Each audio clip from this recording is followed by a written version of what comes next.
öz ailəndən ayırdılar Cənub sizləri. Azərbaycana yazıb şeiri. O tay, bu tay həsrət qoydu bizləri. Yaddaşlarda qanlı tarix izləri.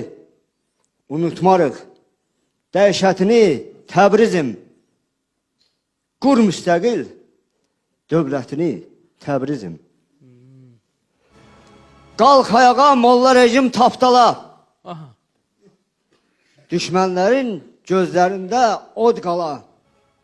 Baş bilənlər sırasında tik qala. Yığ başına millətini Təbrizim. Qur müstəqil dövlətini Təbrizim. Güclü şeir yazdı, eşq olsun. Azadlıq şüarı ana dilində, şanlı bayraq dalğalansın əlində. Azərbaycan qəhrəmanlar elində. Dünya görmüş şöhrətini Təbrizim.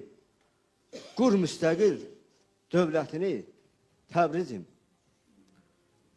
Şeyx Məhəmməd Xiyabani oyandır.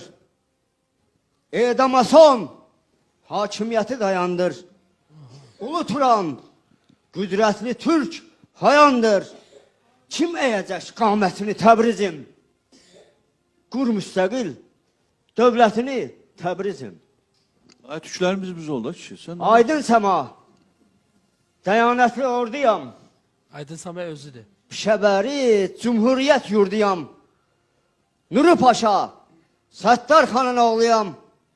Göstər hünər, qeyrətini Təbrizim. Qur müstəqil dövlətini Təbrizim.